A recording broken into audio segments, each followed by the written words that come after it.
இங்கு கூடியிருக்கும் எங்கள் ஒவ்வொருடைய எழுத்த நினைவுகளும் திருமுன்னர் ஏற்புடையதாய் இருப்பதாக. ஆமேன். மத்தேயு 27 அதிகாரம் 45 வசனம் 46 வசனங்களை வாசிக்கிறேன். 6 மணி நேரம் முதல் 9 மணி நேரம் வரைக்கும் பூமி எங்கும் அந்தகாரம் உண்டாயிற்று. 9 மணி நேரத்தில் இயேசு ஏலி ஏலி லாமா சபக்தானி என்று மிகுந்த சத்தமாய் கூப்பிட்டார். அதற்கு என் இறைவனே என் இறைவனே ஏன் என்னை கைவிட்டீர் என்று அர்த்தமாம். அன்பானவர்களே, ஆண்டவராகிய இயேசு கிறிஸ்து சிலுவையில் 3 மன்றாட்டுகளை அவர் ஏறெடுத்தார். 3 ஜெபத்தை அவர் செய்தார். முதல் ஜெபம், அப்பா இவர்களுக்கு மன்னியும். இரண்டாவது ஜெபம், ஏன் என்னை கைவிட்டேன்.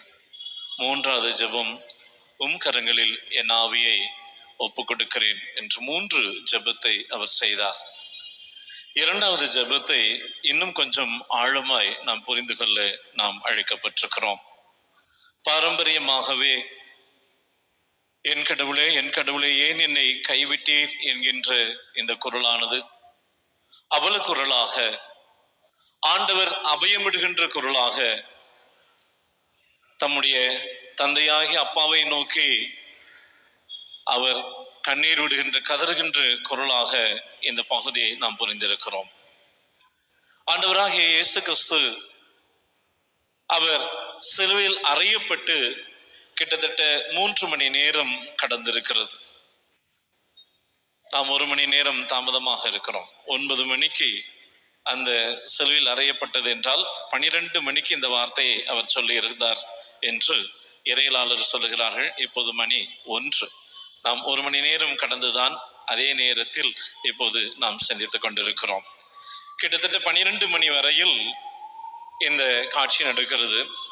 12ஆம் மணி நேரம் என்பது நட்ட நடுப்பகல், மொட்டை வெயில் என்று சொல்லுகிறோம் இல்லையா? அந்த வெயில் இப்போது அடிக்கின்ற நேரம்.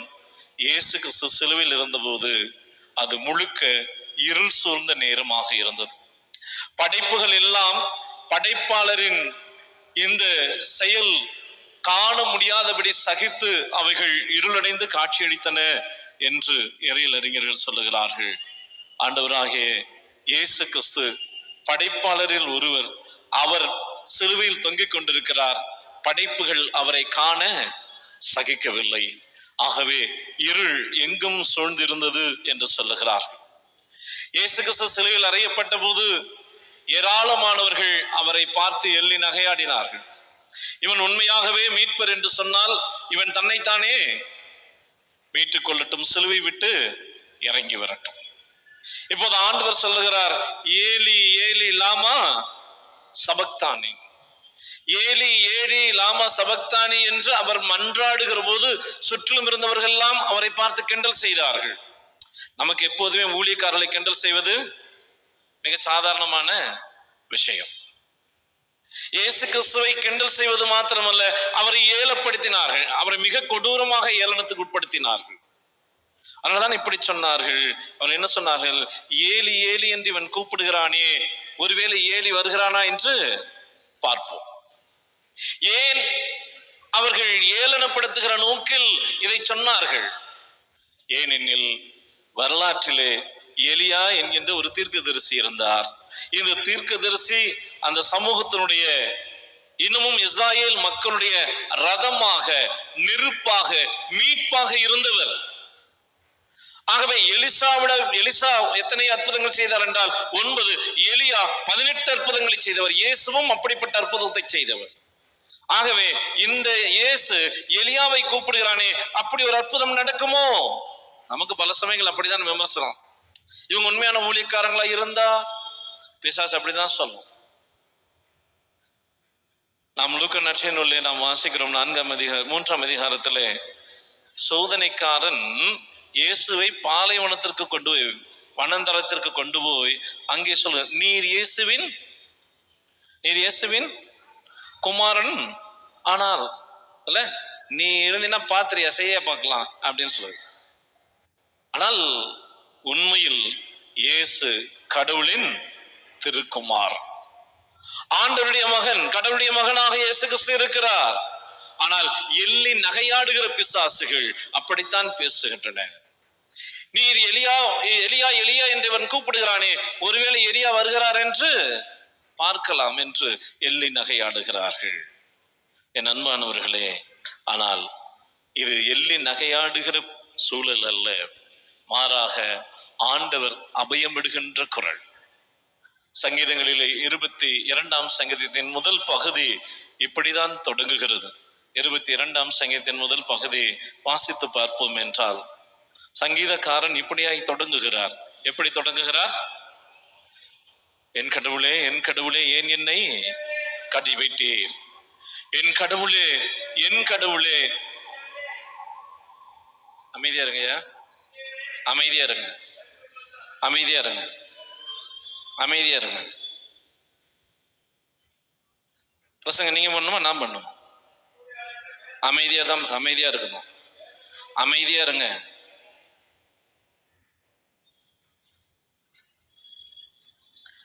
என் கடவுளே, என் கடவுளே, ஏன் என்னை கைவிட்டீர் என்கின்ற ஒரு அபயக்குரல் அங்கே எழுகிறதை நாம் காணுகிறோம்.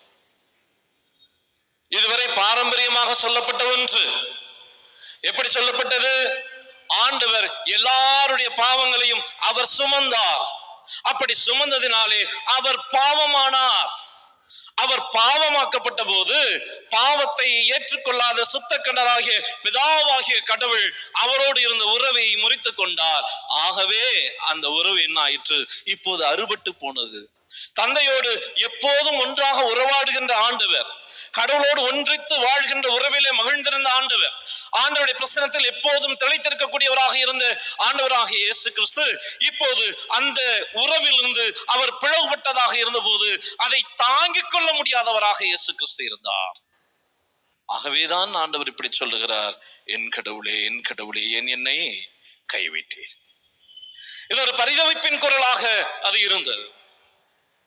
பல சமயங்களில் நாமும் கூட அப்படித்தான் உணர்ந்து விடுகிறோம். நான் ஆண்டவரோடு அல்லவா இருந்திருக்கிறேன், என்னுடைய ஜெப வாழ்வு ஆண்டவரையே பின்பற்றி இருக்கிறதாக அல்லவா இருக்கிறது, எப்போதும் ஆண்டவருக்குரியவராகவே நான் இருந்து கொண்டிருக்கிறேனே, எப்போதும் ஆண்டவரோடு ஏந்துதானே போய் கொண்டிருக்கிறேன், என் வாழ்வில் ஏன் இப்படிப்பட்ட இடையூறுகளும் ஏன் இப்படிப்பட்ட சிக்கல்களும் எழுகின்றன என்கின்ற போராட்டங்கள் நமக்குள் இருந்து கொண்டுதான் இருக்கின்றன. அப்போதெல்லாம் பல சமயங்களில் நம்முடைய விசுவாச வாழ்க்கையில் இடர்கள் வருகின்ற போது, நம்முடைய விசுவாச வாழ்க்கையில் சிக்கல்கள் வருகின்ற போது, இந்த உலகத்தாரை போல நாமும் கேள்வி கேட்டு விடுகிறோம். இந்த சாமிக்கு கண்ணு, இந்த சாமிக்கு நான் சொல்ற சத்தம் கேட்காதோ, இந்த சாமி என்னை பார்க்கவே பார்க்காதா, நான் இவ்வளவு கஷ்டப்படுறேனே என்னை நோக்கி பார்க்காதா? ஒரு புறத்தில் நாமவே முடிவு செய்து விடுகிறோம், ஆண்டவர் கடவுளோடு இருந்த உறவை அறுத்து விட்டதினாலே அவர் பரிதபிக்கிறார் என்று. உண்மையில் ஆண்டவரும் நம்முடைய பிதாவுமாக இருக்கிற கடவுளானவர் ஒருபோதும் கைவிடுபவர் அல்ல. நாம் எல்லாரும் அறிந்திருக்கிறோம். சங்கீதங்களின் புத்தகம் 23ஆம் அதிகாரம் 4ஆம் வசனம் நமக்கு தெரிந்த பகுதி. அந்த திருமறை பார்க்க வேண்டியதில்லை. நான் மரண இருளின் பள்ளத்தாக்கில் நடந்தாலும் பொல்லாப்புக்கு, ஏனெனில் தேவரீர் என்னோடு கூட இருக்கிறீர். நாம் எல்லாருமே கிறிஸ்தவ வாழ்க்கையில், விசுவாச வாழ்க்கையில் நாம் பெற்றிருக்க வேண்டிய மிக முக்கியமான ஒரு விசுவாசம் உண்டு. அந்த விசுவாசம் கிறிஸ்தவராக மாறிவிட்டால், கிறிஸ்துவுக்கு பின்னாக நாம் வந்துவிட்டால், வாழ்க்கையில் பிரச்சனைகளே இல்லாத முழுவதும் ரோசா மலர்கள் மீது நடந்து வருகிற வாழ்வு நமக்கு இருக்கும் என்று திருமறை ஒருபோதும் கற்பித்து தரவே இல்லை. நமக்கு திருமறை கற்றுத் தந்திருப்பதே நாம் முள்களின் மீதுதான் நடந்து வருகிறோம். நாம் எவ்வளவுக்கு எவ்வளவு பக்தியோடு இருக்கிறோமோ அவ்வளவுக்கு அவ்வளவு எதிர்மறையான சிக்கல்களை நாம் சந்தித்துதான் ஆக வேண்டியதாக இருக்கிறது. முள்களின் மீது நாம் நடந்து வருகிறோம். வரலாற்றில் எப்பேற்பட்ட சிக்கல்கள் எல்லாம் வந்தது, எப்படிப்பட்ட பிரச்சனைகள் எல்லாம் வந்தது, எப்படிப்பட்ட போராட்ட சூழ்நிலைகள் எல்லாம் வந்தது. அவற்றெல்லாம் எங்களை கைவிடாதவர் இருக்கிறாரே.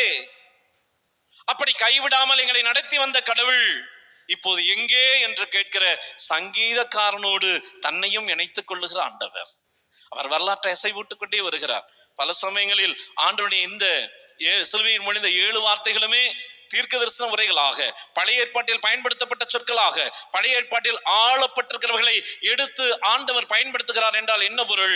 வரலாற்றின் ஊடாக இயேசு கிறிஸ்து இந்த சிலுவையில் மரிக்கின்ற வேளையிலும், இந்த சிலுவையில் அடிக்கப்பட்டு துன்புறுத்தப்படுகின்ற வேளையிலும் கூட அவர் தீர்க்கதரிசிகளுக்கு நீங்கள் என்ன செய்தீர்கள் என்பதை நினைத்து பாருங்கள் என்கின்ற சொற்களை சொல்லுகிறார். இந்த சொற்கள் எல்லாம் அவலக்குரல் அன்று. சங்கீதங்களிலே புலம்பற் பாட்கள் என்றே சில சங்கீதங்கள் பாக்கள் உண்டு, புலம்பற் பாடல்கள் என்றே உண்டு. அவைகள் முதலில் புலம்புவதை போல தொடங்குகிறது.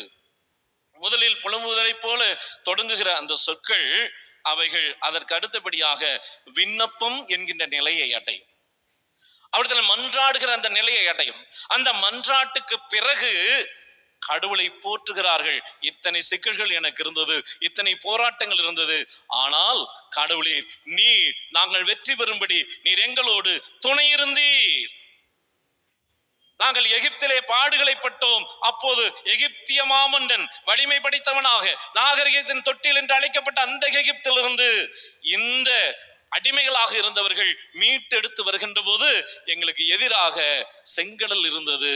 இந்த பிரச்சனை முன்னாக ஒரு பிரச்சனை, பின்னாக ஒரு பிரச்சனை, ஆனால் பிரச்சனைகளில் கைவிடாத ஆண்டவர் எங்களோடு இருந்தார் இல்லையா? ஆகவேதான் சொல்லுகிறார், இந்த புலம்பற் பாடல் இப்படிதான் தொடங்குகிறது. என் கடவுளே ஏன் என்னை கைவிட்டீர் என்று புலம்புகிறதை போல காட்சி அளிக்கலாம். ஆனால் மீண்டும் மன்றாட்டுகளை ஏறெடுக்கிற, மீண்டும் ஆண்டவரை போற்றுகிற, அது மாத்திரமல்ல, கடைசியாய் அவருடைய விசுவாசத்தின் உறுதிப்பாட்டை வெளிப்படுத்துகிறதாக அந்த சங்கீதம் முடிவடையும். இங்கேயும் கூட வாழ்க்கையில் துன்பம் தொடர்கிறது. இன்னல்கள், நண்பர்கள் யாரும் என்னோடு இல்லை, இன்பம் என்னோடு இல்லை, நண்பர்கள் இல்லை, உறவுகள் இல்லை, ஆதரவு இல்லை என்கின்ற பயங்கரமான ஒரு இக்கட்டான சூழ்நிலை எழுகின்ற போது நம் கண்களுக்கு முன்பு கடவுள் இல்லையோ, ஆண்டவர் என்னோடு இல்லையோ, ஆண்டவர் என்னை நேசிக்கவில்லையோ என்கின்ற உணர்வுகள் தோன்றலாம். ஆனால் வரலாற்றில் விசுவாசிகள் இப்படிப்பட்ட சூழ்நிலைகளில் நாங்கள் கைவிடப்பட போவது இல்லை என்று உறுதியோடு நின்றார்கள். நான் மரண இருளின் பள்ளத்தாக்கில் நடந்தாலும் பொல்லாப்புக்கு பயப்படேன். அந்த உறுதிப்பாடு. ஏனெனில் நான் இங்கே இருந்தாலும் சரி, இங்கே இல்லாவிட்டாலும் சரி, நான் இங்கே இருக்கிறவரை அந்த ஆண்டவர் என்னோடு இருக்கிறார். நான் இறந்து விட்டால் அந்த ஆண்டவரோடு போவேன் என்று சொல்லுகிற விசுவாச ஓட்டத்தை இப்போது இருக்கிற விசுவாசிகளும் உறுதியோடு இருக்கிறார்கள் இல்லையா? நாமே அப்படி இருக்கிறோம் என்றால் நம்முடைய ஆண்டவர் எப்படிப்பட்ட விசுவாச வாழ்க்கையில் நமக்கு முன்பு சான்றாக ஓடி இருக்கிறார். அவர் ஒருபோதும் இந்த அவலைக்குரலில் கடவுளை விட்டு பிரித்தெடுக்கப்பட்டவர் என்று மீண்டும் வரலாற்றின் நெடுகிலும் வரலாறு முழுவதும் எப்படி இப்படிப்பட்ட பாடுகளின் ஊடாக தங்களுடைய விசுவாசத்தை வளப்படுத்தி கொண்டார்களோ அப்படி நம்மை வளப்படுத்தும்படி ஆண்டவர் ஏறெடுத்த அந்த மன்றாட்டு. இந்த பிரச்சனை நமக்கு வராதோ? நாம் பாடுகளை சந்திக்க மாட்டோமோ? பிரச்சனைகளை சந்திக்க மாட்டோமோ? நமக்கும் பிரச்சனைகள் உண்டு, பாடுகள் உண்டு, சிலுவை உண்டு. ஆனால் அவற்றுக்கு மத்தியில் ஆண்டவர் எங்களை கைவிட்டு விட்டார் என்று சொல்வதற்கல்ல, என் கடவுளே ஏன் என்னை கைவிட்டீர் என்று தவிப்பதற்கன்று, மாறாக வரலாற்றில் பாடுகளினூடாக கடந்து போதெல்லாம் ஆண்டவர் எங்களோடு இருந்தார் என்று சொல்லுகிற விசுவாசத்திற்குரியவர்களாக நாம் இருப்பதற்கு அழைக்கப்படுகிறோம். அன்பானவர்களே, இந்த 4வது வார்த்தை, ஆண்டவர் சிலுவையில் மொழிந்த இந்த 4வது வார்த்தை, இது அவலக்குரல் அன்று, இது பரிதாப குரல் அன்று, மாறாக விசுவாசத்தின் வெற்றி குரல். அது நம்முடைய வாழ்விலும் கூட சிக்கல்கள் வருகிற போது அவலக்குரலை ஏற்படுத்துகள் அல்ல, மாறாக விசுவாசத்தின் குறியீடுகளாக நிற்க ஆண்டவர் நம்மை நடத்துவாராக. ஆமென்.